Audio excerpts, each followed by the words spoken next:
Hi friends, welcome to YQ business YouTube channel. మీకు స్వాగతం. మన ఛానల్ సబ్స్క్రైబ్ చేయడం మర్చిపోకండి. బెల్ ఐకాన్ని కూడా నొక్కేయండి. లేటెస్ట్ అప్డేట్స్ మీకు వెంటనే అందాలని ఈరోజు మనం మాట్లాడుకోబోయేది బంగారం, వెండి ధరల గురించి. గత కొన్ని రోజులుగా ఆకాశమే హద్దుగా పెరిగిన బంగారం ధరలు ఈ రోజు ఒక్కసారిగా భారీగా తగ్గాయి. Shocking right. అసలు ఎంత తగ్గాయి, ఇప్పుడు ధరలు ఎలా ఉన్నాయి, రెండు తెలుగు రాష్ట్రాల్లో సీన్ ఏంటో ఫుల్ డీటెయిల్స్తో చూద్దాం. హైదరాబాద్ మార్కెట్లో ఈ రోజు 24 క్యారెట్ల బంగారం ధరను చూస్తే 10 గ్రాముల పసిడిపై ఏకంగా 1,250 రూపాయలు తగ్గింది. అవును, మీరు విన్నది నిజమే. ఈ భారీ డ్రాప్తో ఇప్పుడు 24 క్యారెట్ల 10 గ్రాముల బంగారం ధర 98,350 రూపాయల వద్ద స్థిరంగా ఉంది. ఈ ధర తగ్గుదల బంగారం ఇన్వెస్ట్మెంట్ లేదా ఆభరణాలు కొనాలనుకునే వాళ్ళకి ఓ సూపర్ అవకాశం అని చెప్పొచ్చు. ఇక 22 క్యారెట్ల పుత్తడి విషయానికి వస్తే ఇక్కడ కూడా ధరలు గణనీయంగా తగ్గాయి. 10 గ్రాముల 22 క్యారెట్ల బంగారంపై 1,150 రూపాయలు తగ్గింది. దీంతో ప్రస్తుతం ఈ బంగారం 90,150 రూపాయల వద్ద ట్రేడ్ అవుతుంది. 22 క్యారెట్ల బంగారం సాధారణంగా ఆభరణాల తయారీలో ఎక్కువగా ఉపయోగించబడుతుంది కాబట్టి పెళ్లిళ్లు, ఫంక్షన్ కోసం షాపింగ్ ప్లాన్ చేస్తున్న వాళ్ళకి ఈ ధరలు ఖచ్చితంగా గుడ్ న్యూస్. ఈ ధరల తగ్గుదలతో హైదరాబాద్లో బంగారం మార్కెట్లో ఒక రకమైన ఉత్సాహం కనిపిస్తుంది. గత వారంలో ధరలు బాగా పెరిగిన కారణంగా చాలా మంది కొనుగోలును వాయిదా వేస్తూ వచ్చారు. కానీ ఈ రోజు ధరలు తగ్గడంతో మళ్లీ జ్యువెలరీ షాపుల్లో కస్టమర్ల సందడి పెరిగే అవకాశం ఉంది. అయితే ఈ ధరలు ఎంతకాలం ఇలాగే ఉంటాయి లేదా మళ్లీ పెరిగే ఛాన్స్ ఉందా అనేది గ్లోబల్ మార్కెట్ ట్రెండ్స్, డాలర్ విలువ, డిమాండ్ సప్లై డైనామిక్స్ పై ఆధారపడి ఉంటుంది.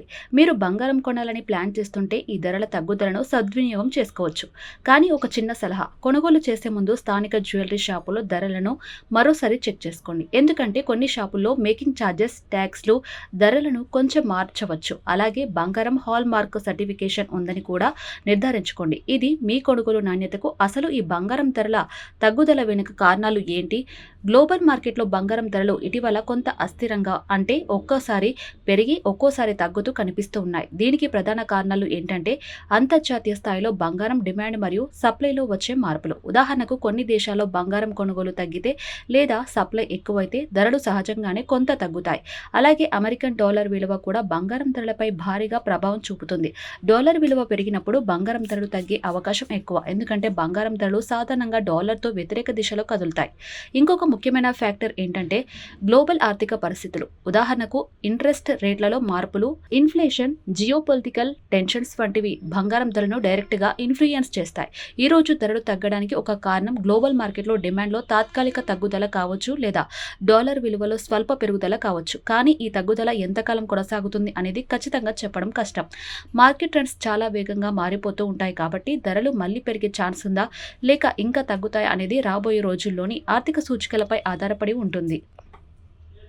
సో బంగారం కొనాలనుకునే వాళ్ళు ఈ ధరల తగ్గుదలను ఒక మంచి అవకాశంగా భావించవచ్చు. మీరు ఆభరణాల కోసం బంగారం కొనాలనుకుంటున్నా లేదా ఇన్వెస్ట్మెంట్ కోసం గోల్డ్ కాయిన్స్, బార్స్ కొనాలనుకుంటున్నా ఈ రేట్స్ మీకు కొంత సేవ్ చేయవచ్చు.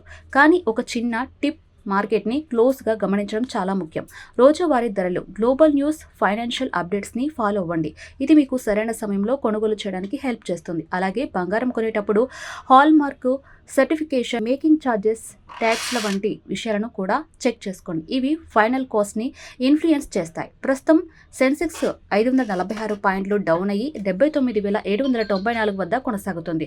అదేవిధంగా నిఫ్టీ కూడా 158 పాయింట్ల నష్టంతో 24,115 వద్ద ట్రేడ్ అవుతుంది. ఈ రెండు ప్రధాన ఇండెక్స్లు ఈరోజు ఉదయం నుంచే ఒడిదుడుకులతో కొనసాగుతున్నాయి. ఇలాంటి సమయంలో ఇన్వెస్టర్స్ కొంచెం జాగ్రత్తగా ఆలోచించాలి. మార్కెట్లో ఈ రకమైన వోల్టిలిటీ సర్వసాధారణం. కానీ పానిక్లో షేర్స్ను అమ్మేయడం కంటే మీ ఇన్వెస్ట్మెంట్ గోల్స్ను రివ్యూ చేసుకోవడం ముఖ్యం. ఒకవేళ లాంగ్ టర్మ్ ఇన్వెస్టర్ అయితే ఈ డిప్ను మంచి కంపెనీల షేర్స్ను తక్కువ ధరలో కొనుగోలు చేసే అవకాశంగా ఉపయోగించవచ్చు. అయితే ఎలాంటి నిర్ణయం తీసుకునే ముందు మీ ఫైనాన్షియల్ అడ్వైజర్తో డిస్కస్ చేయడం మర్చిపోవద్దు. ఇక మన మార్కెట్స్లో కీలక సెక్టర్స్ విషయానికి వస్తే బ్యాంకింగ్, ఐటీ, ఫార్మా వంటి సెక్టర్స్ షేర్స్ ఈ రోజు తీవ్ర ఒత్తిడిని ఎదుర్కొంటున్నాయి.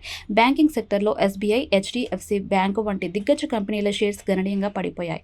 ఐటీ సెక్టర్లో టీసీఎస్, ఇన్ఫోసిస్ వంటి కంపెనీలు కూడా ఒడిదుడుకులతో ట్రేడ్ అవుతూ ఉన్నాయి. ఎందుకంటే గ్లోబల్ టెక్ మార్కెట్లో డిమాండ్ తగ్గడం వీటిపై ప్రభావం చూపుతుంది. అదేవిధంగా ఫార్మా సెక్టర్లో సన్ ఫార్మా, డాక్టర్ రెడ్డిస్ వంటి షేర్స్ కూడా ఈ రోజు డౌన్ ట్రెండ్లో ఉన్నాయి. ఎందుకంటే గ్లోబల్ సప్లై చైన్ సమస్యలు ఈ సెక్టర్పై ఒత్తిడి తెచ్చాయి. మీ ఒపీనియన్ని కామెంట్స్లో తప్పక షేర్ చేయండి. ఇలాంటి లేటెస్ట్ మార్కెట్ అప్డేట్స్ కోసం మా ఛానల్ని ఫాలో అవ్వండి. త్వరలో మరో ఇంట్రెస్టింగ్ వీడియోతో మీ ముందుకు వస్తాం.